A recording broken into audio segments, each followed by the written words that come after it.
I am back.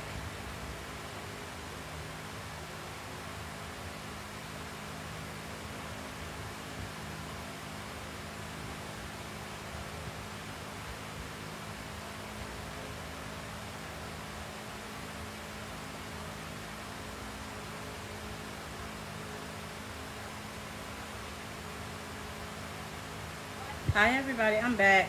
Facebook, if you're just joining in, I just did a live on TikTok. I did the radio station, so I'm just jumping back on TikTok because I want to read you guys this book. I have a woman, she's so beautiful, she's giving me all of these books for a library. I have so many, y'all. Let me show y'all. Child, I literally have this many books she gave me so far. And it is basically, she's starting a library for the church that God told her I'm about to have. So I'm going through some of them, and I just set with this. This book is called Telling the Stories. Hold on. Boom, boom. It says turning the co-host for 10 minutes. No, it needs to stay on for a good minute. Telling the Stories, and it's the gospel of a technological, if I can say it, oh my gosh, age. Anyways, by Jay Stanley. And I sat here and I was reading some of it, and I was like, I gotta read this. Like, somebody got to hear this. Somebody has to hear this, because I'm like, this is kind of where we are right now in 2024. And this is definitely, love you too, this is definitely where I am in 2024. And I think this is where the modern day church is in 2024. So I want you guys to just listen to some of this, and if you guys have a little bit of questions, I'll try to answer some of it. But I was sitting here and I was like, wow, I got to get this word. Like, somebody got to get this, because honestly, this is where we are, and this makes sense. And then I think about in 2020 how God had to shift this to where we are, like social media and church and all of these things, and coming from behind the walls and coming out of the building, and how the Bible is literally spoken worldwide now, just via phone or tablet or laptop now, and is needed for this day and age. So I just want to read to you guys really quick, okay? I mean, I'm gonna do it anyway. So I'm gonna do it anyway. I just asked out of courtesy. Let me see where I want to go. Sitting around waiting for people to knock on doors. I guess I'll just start with chapter 1, and I'll read six pages. So it's called, what we're going to read right now, it says, The Call to Speak. Now the 11 disciples went to Galilee, to the mountain to which Jesus had directed them. When they saw him, they worshiped him, but some doubted. And Jesus came and said to them, All authority in heaven and on earth has been given to me. Go therefore and make disciples of all nations, baptizing them in the name of the Father, of the Son, and of the Holy Spirit, and teaching them to obey everything that I have commanded you. And remember, I am with you always, to the end of the age. Matthew 28, verse 16 through 20. Remember that, because that's going to be important, especially in 2024. Matthew 28, verse 16 through 20. That's the making of disciples. And a lot of people like to think that the disciples was just in the Bible, when the disciples now looks like you and I. That's why Jesus said you would do greater works, because it's more of us than before. It was only 12 disciples then, but it's so many people. You and I could easily be a disciple, and he tells you how to do it. Baptizing in the name of the Father, the Son, and the Holy Spirit, going, telling the word, all of these things. It is easy to be a modern day disciple in 2024 if you dwell with God. I'm going to break it down. Okay. It says, the church is called to tell the story. It is not an opinion.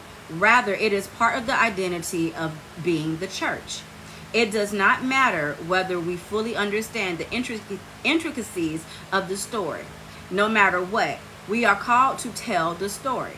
When Jesus delivered the Great Commission in Matthew, surely the disciples were on a religious high.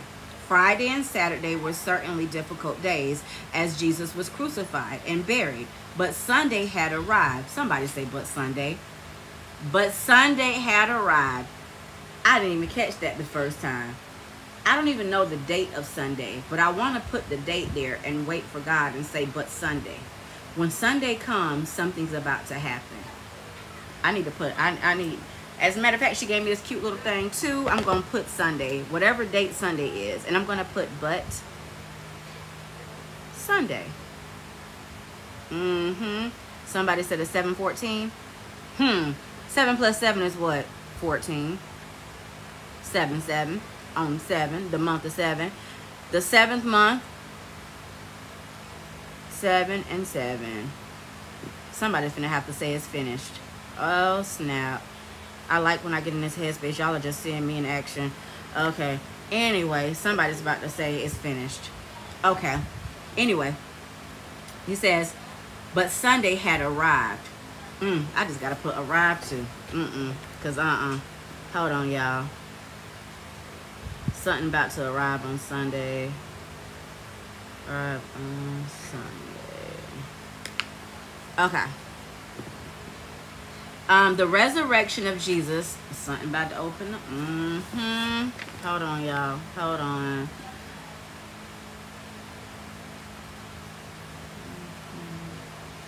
It's a new beginning. Okay. Okay, the resurrection of Jesus appeared to them. And even at this high moment as they worshiped, some expressed doubt. What did they or who saw the risen Jesus face to face and doubt? The text does not deal with specifications, and Jesus does not seem concerned about it. Jesus does not chastise them or ask them to change their attitude. Jesus does not exclude them from the community of faith for their weakness. He commissions their beliefs and doubters together. The story is not dependent on humanity's ability of faith. God can even use the doubters to share the story of the world. It is God's story, and it will be told. Let me say it again. It is God's story, and it will be told. Not my story, not your story, not the church's story. It is God's story, and it will be told. Over and over, the church is instructed to go and share the good news. It is not merely about preparing for people to come and hear the story. It is also about going to the people with the story. It is easy for the church to get caught up in different things like building facilities, sponsor programs, and raising funds. But often these things by themselves don't necessarily make disciples.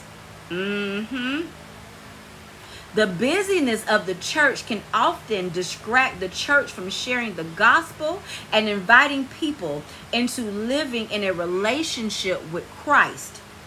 The church is giving a radical challenge, not of the sitting around and waiting for people to knock on the doors, but the going out into the world to proclaim God's love.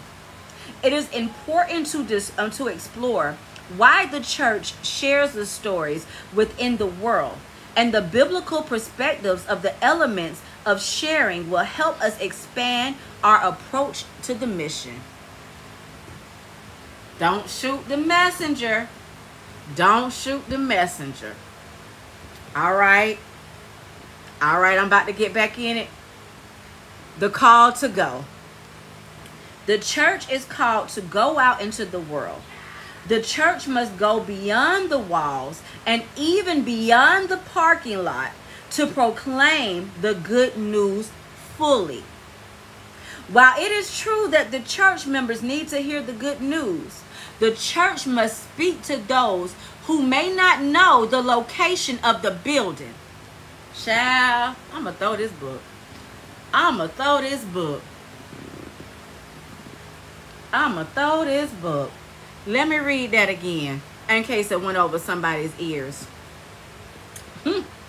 While it is true that the church members need to hear the good news, the church must also speak to those who may not know the location of the building. Child. The good news must travel to the hurting and the dispositioned in order to be effective. For hundreds of years, the people of Israel languished in slavery in the land of Egypt. They lifted prayers and cried tears to God, begging for deliverance from bondage. In God's time, a deliverer was sent. But he was not the one they might expect. Let me put it there. The ones that's about to come. Hey, baby. Hey, Jaden. The ones that's about to come ain't gonna be what you expecting. The ones that's about to come are not gonna look like the ones that's up in them buildings. They not finna look regular. Child, let me keep going. Mind my God business over here. God came to Moses, who was born a Hebrew in Egypt, but grew up in the palace of Pharaoh. His Hebrew heritage boiled over one day when Moses killed an Egyptian guard who beat a Hebrew slave. The next day, he intervened with two arguing Hebrews. In response, one of them replied, "Who made you ruler and judge over us? Did you mean to kill me as you killed the Egyptian?" This is Exodus 2:14. Pharaoh discovered the murder, and Moses escaped to Egypt to live with the relatives in Midian. He married the daughter of a priest in Midian and became a shepherd. While he tended to sheep one day, God appeared in a burning bush to Moses and began to negotiate. What I want to say here, what caught me the most right here, is he went to the land of Midian. He ran into a priest who taught him what he knew. Also, he had to become a shepherd, because a shepherd has to lead a flock of sheep. It has to guard them. It has to feed them. It has to wash them. It has to maintain them. He had to go be a shepherd over a field. He had to go be a shepherd over sheep before he had to be shepherds over God's people. God had to teach him how to handle the sheep of the field, because he was about to go handle his sheep in the real field. Sometimes God has to take you back to the desert. A lot of people like to say Moses went into the wilderness. No, Moses went into his flock. He had to go be a shepherd over sheep before he became a shepherd of men. Sometimes you got to go back to go forward. Baby, you better know. You better know. In order for him to be the teacher, he had to go be taught by the real teacher, which was the preacher in Midian. Then he had to go practice on the sheep, not letting the wolves get him, not letting the sheep go astray, not letting the bears go. Before David was fighting with lions, tigers, and bears, there was Moses. Before David went out there scrolling in the sheep and out there getting the lions by the manes, there was Moses. See, we know the story of David and how he fought Goliath and how he was equipped to fight Goliath because he was a shepherd. And he says, when the lion would get the sheep, I would go grab it by the mane and I would take the sheep out of his mouth. When the bear would get it, I would fight the bear and I would get the sheep out. But before there was David, there was Moses. Moses was leading the sheep. Moses was fighting the lions. Moses was fighting the bears. And he had to go get the stubbornest sheep of them all. He had to go get the stubbornest sheep of them all. The ones that were slaves but didn't know they were slaves. The ones that fought Moses every single day. The ones that didn't let Moses get into the promised land. He had to go fight them stiff-necked Israelites because they didn't know they were slaves. Some battles are going to be hard. Some battles are going to be hard. That doesn't mean you can't fight them. Child, let me get back to this book. Then the Lord said, I have observed the misery of my people who are in Egypt. I have heard their cry on the account of the taskmakers. Oh, my little battery about to die. Hold on. Facebook, I'm gonna work with y'all. I got 20%. Okay. I have heard the taskmakers. Indeed, I know their sufferings, and I have come down to deliver them from the Egyptians. The cry of the Israelites have come to me, and I have also seen how the Egyptians oppress them. So I come. I will send you to Pharaoh to bring my people, the Israelites, out of Egypt. But Moses said to God, who am I that I should go to Pharaoh and bring the Israelites out of Egypt? He said, I will be with you. I will be with you. This is a sign for you that it is I who will send you. When you have brought the people out of Egypt, you should worship God on this mountain. But Moses said to God, if I come to the Israelites and say to them, hold on, y'all, and say to them, your ancestors have sent me to them, they will ask me, what is his name? What shall I say to them? God said to Moses, I am who I am. He said further, thus you should say to the Israelites, I am has sent you. God also said to Moses, thus shall you say to the Israelites, the Lord, the God of your ancestors, the God of Abraham, the God of Isaac, the God of Jacob, has sent me to you. This is my name forever. This is my title for all generations. Go and assemble the elders of Israel and say to them, the Lord, the God of your ancestors, the God of Abraham, the God of Jacob, has appeared to me, saying, I have given heed to you and to what has been done to you in Egypt. Exodus 3, verses 1 through 17. Now, let me get back to this. Moses might not be our first choice as a deliverer of the Hebrew slaves. He grew up in the palace rather than the slave quarters. He was wanted for murder by the Egyptians and perhaps not completely trusted by the Hebrew people. Yet God has chosen him above others for this difficult task of bringing the people of Israel out of bondage. Moses had to go face his past, including the killing of the guard, and had to gain respect of the Hebrew people. It was an awesome task, but God, not Moses, was the primary actor. God empowered Moses for the test. Whatever excuse Moses offered, God met him with a solution. Despite Moses' hesitation, he had to go outside the confines of his exile to respond to the call of God, to communicate good news and liberation. What does liberation mean?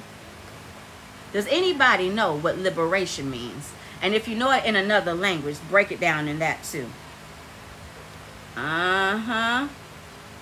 Who knows what liberation means? And if you don't know, raise your hand. There you go. There you go. Liberty and justice, freedom. Set free. He said to communicate the good news and liberation. Not only is good news coming, but liberation or freedom. Freedom is coming.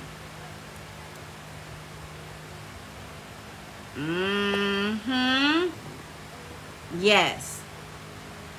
God's call to us is never easy. It calls us to go outside of our comfort zone, meet our excuses with new solutions, and invites us to take risks for the sake of the realm of God. The mission of Moses and the mission of the church are about God reaching out to God's people. God's power, not human power, will proclaim the message.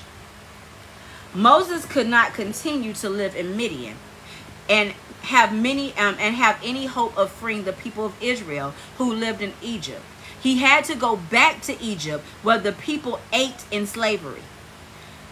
The message of God gave Moses offered joy to some, but caused difficulty for others. But he communicated the message both to the Hebrew and the Egyptians, giving both the opportunity to respond. The response wasn't always what Moses desired, but Moses could not make anyone respond as he wished. He moved one step at a time and waited for God's next move. So as Moses went back to proclaim the liberation and freedom and good news, it was good news to some. And to some, it was just like, I don't really believe it. I've heard these things before. For 400 years, I heard God was coming, but God never came. So to some, it was good news because God's coming, right? But to others that had heard it and heard it and heard it and heard it and heard it and heard it, it was kind of redundant and they kind of didn't believe anymore. And to Pharaoh, he was like, yeah, I don't see nothing. I got magicians that can do that too. The good news isn't always going to be good news to some people. And to hear about freedom isn't always good for some people because all their life they heard that freedom was coming. But yet freedom never came. So it's kind of hard for some people to receive good news if all their life they've been hearing about it, yet freedom has never came.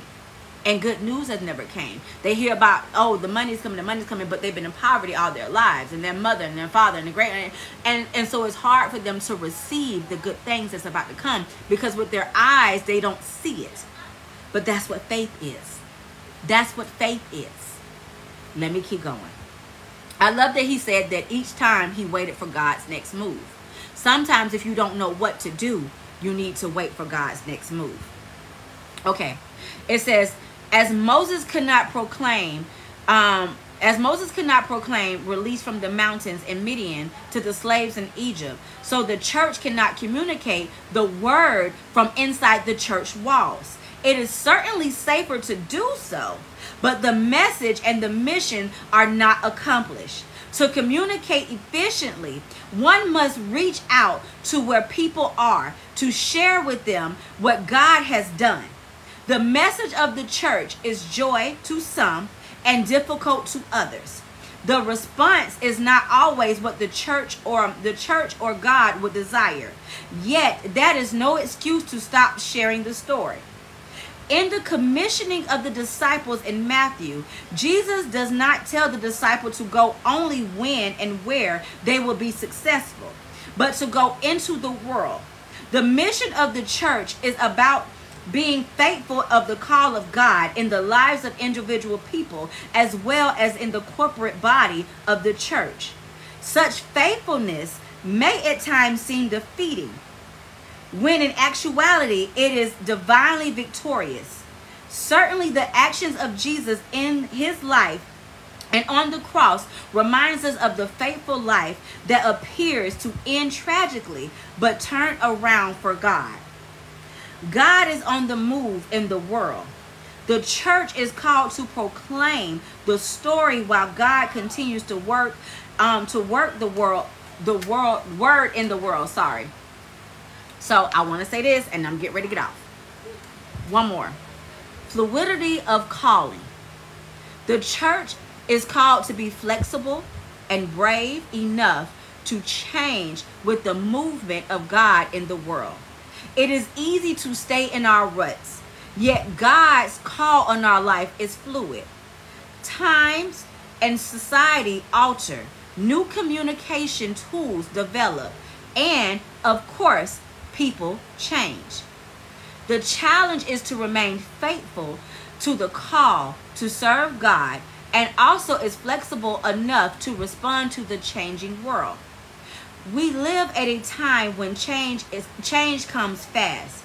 The church has not traditionally had the ability to keep pace with the moderate change, much less with the pace of change in the modern world.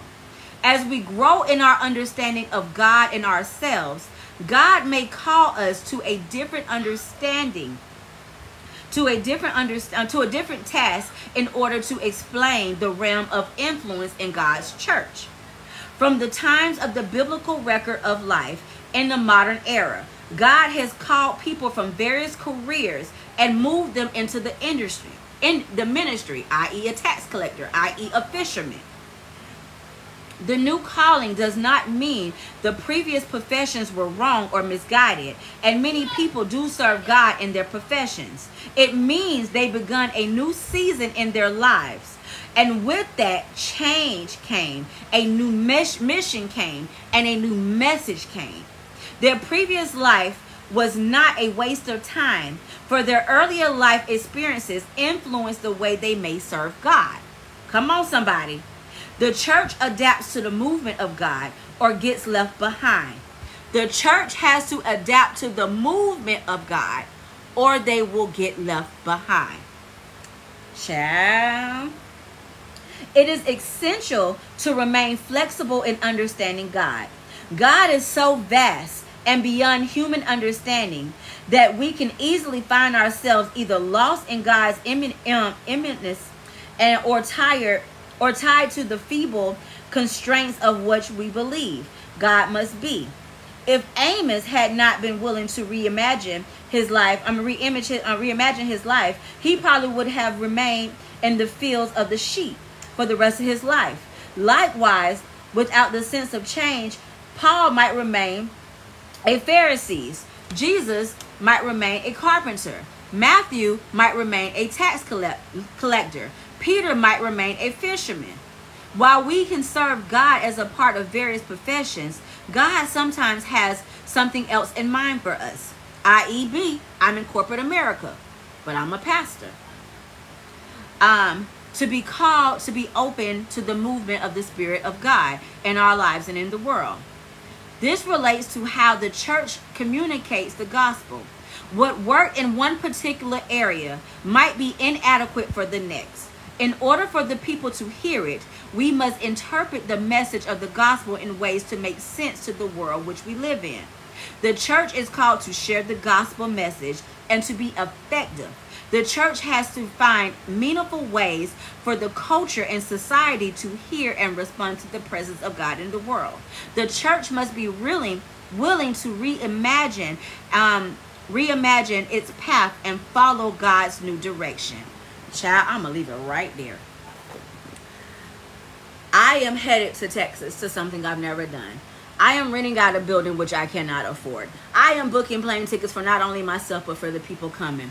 I am funding all of these things because that is what God has told me. Some people might think I'm crazy. Some people might think I'm insane. I think that I'm following what God is saying. I am headed in 10 days to California to baptize people. One person that was in the homeless shelter. Now he's bringing everybody because he just got his house. He's no longer homeless. He is housed. So, But I am headed out there to do that. I don't know these people. I don't know what I'm doing. Some people might think I'm crazy, but I think that I am following what God is doing. The fluidity of what God is doing, because he's ever flowing. He's ever changing. If I stay behind the screen, how can I reach the people out in the world? God is doing modern day disciples. He's making modern day disciples.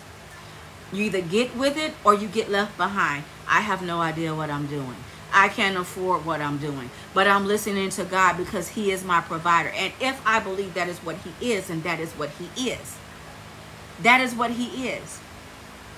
He will never have his children begging for bread. He will never have them borrowing out here. He will make us lenders and never borrowers. You have to go where God is telling you. Do I think I'm crazy? Absolutely. But I know what God is saying. I have nothing. I don't know. But I know that God is saying, if I build it, they will come. And that people need to see me from behind the screens. People need to touch. People need to smell. People need a hug. People need these things to happen. There was a time from 2020 to 2024, the beginning, where God had us behind the screens. But God is saying we will not end 2024 off behind the screens. God is saying people are coming from out of it now. There was a time where we had to do this. But God is saying, I'm calling you out. And the reason I'm not giving you the church is because I'm building my house on you. And you will go from city to city, from state to state, from country to country. And you will become the modern day disciples. I had you build the church in 2020, 21, 22, 23. He says, now I need you to go out. I need you to go out. Your daddy outside. I need you to go out. The people are calling you. The time is now. The time is now. And as he said, these people had a profession. Jesus, a carpenter, a tax collector. One was a Pharisee. One was a fisherman. I work in corporate America. I am a GM. I am always #1 in my field. I am the creme de la creme. I'm hitting numbers. I'm maxing them out. I promote people. I build companies. I go in from the ground up. That's what I do as a profession. The store isn't built. I build it from the ground up. I make the sales. I make the promotions. I bonus. I do all of these things. That is my profession. I'm really good at it. I'm really good at it. But God is saying the time is now. The time is now. And I look crazy because I'm at a place in my life where promotion is evident. I can really build this career, or I can walk with God. So I'm at a crossroad right now. And I look crazy as all outdoors right now. It's like some people where I come from don't make it this far in the corporate world, especially being a black woman in this kind of world. And it's like, Lindera, you're right here. Are you about to walk away from everything that you built? Are you about to, like, everything that you've built? Yes. God, I'll go. Yes, God, I'll go. Tell me when. Tell me where. Tell me where. Yes, God, I'll go. I'll go. I'm telling you, it's about to go down. It's about to go down. I don't know nothing. My husband right behind me being crazier than me. Because, baby, all he do is get his bag and jump on the plane. He don't be knowing where we going. I done put him on the flyer. He don't know what he doing. I just showed him what he doing. He said, oh, okay. He don't be knowing. He crazier than me. I thought I'm crazy. He be like, okay. All right, where we going? Oh, okay. He just jump up. Okay. No questions asked. Go to your daddy. You see me doing something? Listen, I thought I was crazy. Homeboy be like, oh, okay. I said, we getting ready to go baptize people. He said, what? I said, Los Angeles. He said, oh, okay. Oh, okay. He don't be doing nothing. I'm telling you, it's about to go down. God about to do some crazy. I look insane. I tell you, I worked my whole life to get here. I worked 11 years at a place to climb up the ladder to get here. I took dirt pay to get where I'm at now. And God is saying, do you trust me? Do you trust me? When I tell you, I'm over here paying for plane tickets for people, I'm sitting here like, all right, God, I hear you. All right, God, I hear you. I'm sitting here, child, we about to eat some noodles for a week, baby. We finna figure it out. But God, I hear you. I hear you. Sometimes you got to have that crazy faith. Sometimes you got to have that crazy faith. Maybe I got to be the example first. So anyway, y'all, somebody to my homeboy is just packing bags. He don't even pack the bags, baby. I pack them. He just jump up.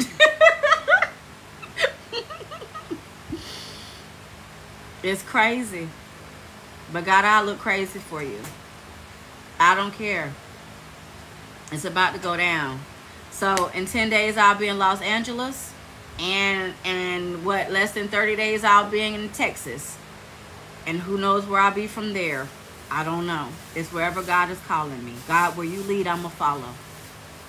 So I hope, yeah, I'm if y'all want me to do a series of this book, I'm going to give it to you, because I had to sit down. I said, oh, God, you speaking to me and you speaking to them. You saying it was a time for the modern day churches, but you didn't make them to stay behind the walls. He said it's so hard for people to come from behind the walls because they feel safe. And if you think about it, the common day church, the modern day church started ridiculing the pastors that are online. Even though they had CDs back in the day, so let's not talk about it. Even though they were on the radio back in the day, let's not talk about it. You hypocrites. Oh, okay. Y'all did the same thing. Y'all had YouTube before it was Facebook. Y'all had social media before then. But now it's coming out, and now y'all talking, oh, these TikTok pastors, oh, these other, hold up. Wait a minute. Let's put a hard pause in it. It's time to change. It's time to change. Child, this book right here, I'm about to be all in it. So if y'all want me to, somebody put a thumbs up, baby. If y'all want me to keep reading it, I'm going to read a little bit more tomorrow. I'm going to read on my break. I don't even know how many pages this is, but baby, I'll read it all. It's 100 pages, baby. I'll read this tomorrow. Yes. Yeah, somebody saying be safe. I know, I'm going to be safe, but let me tell y'all something. I had got a warning right about Venice Beach, and they were just saying about California and about the gangs and this and that. But let me tell you something. I don't tell the devil how big he is. I tell the devil how big my God is. So it might be gangs over there, but I'm not gang affiliated. I don't know nothing about none of that. Baby, I wear colors. I might wear the wrong colors. Let me tell you something. I know about my God. I know about my God. I don't tell the devil how big he is, because he ain't. I'll tell the devil how big my God is. And if y'all there, gang members, come on, we can all get baptized. We can get in the water. It don't bother me. We can all get in the water. Don't tell that devil about how big he is, because he ain't. He ain't. Not at all. I'll be okay. All right, you guys, I'm about to get off. I read y'all the book, child. I'm about to get in that book. Tell me it's gonna look like a Kendrick concert. I pray, child. Y'all come on out. Kendrick, you can come on out too. Wop, wop, wop, wop, wop. Anyway, y'all have a good night. And yeah, I'm about to dive in this book, child. I'm about to dive in this book, because it's about to go down. Big things are about to happen. And yeah, am I coming around Arizona? So, okay, I have a family trip coming up with all my kids, and I will be in New Mexico area, Colorado area, and I'm going to ride through Arizona to see one of my best friends. So I might make a stop to do whatever God calls me to do. So if you're in the Arizona area, I will try to get there. The book title, Telling the Story. I don't know if you guys can see it without my little ring light. Facebook. This is the book. But yeah, I'll be by Durango, Colorado. I can't even say that word, but yeah, that's where I'm going to be at. And I'm going to be in New Mexico for a little while. But that'll be in September. So if I can see people and talk with people then, I don't know a lot of things about that. So I'll be in that area. Am I going to New York? So that's a good question, because that, you know, that is it Alicia Keys, that New York song?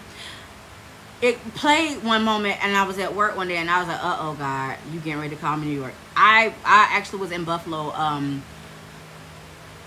years ago, but I haven't been like downtown New York or anything like that. The furthest I ever been was like Niagara and Buffalo. So that's where I've been. I haven't been like downtown. And my husband has never been. And he kind of don't want to go because he heard all the stories about the rats and dirty stuff. But I'm like, it ain't all like that. Anyway, I think New York might be the next stop. I'm not really sure. Chicago, I know y'all calling me. I got to get out there. I don't know anybody up there, though.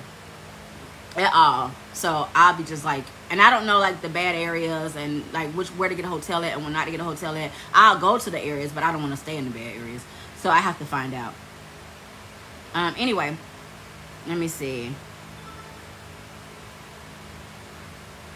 Somebody said they like Chicago.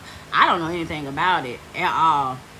But I'm going to Michigan to get, so the way I'm going to California is they're taking me up to Michigan and then to California, which is odd, but whatever. Chica, that's in California, right? Because I think my brother went over there. He went to Butte University over there, or Butte College, something. Okay. Uh-oh, it's about to die. My phone about to die, y'all. I got less than 10%. All right. So you say staying downtown? Okay. All right, you guys, I got to go because my phone finna die and everything about to die. I got like 10%, really less than 10%. So y'all have a good night, and I hope this has some revelation. I'm gonna repost this anyway. So y'all have a good night. What is it? Okay. Love y'all.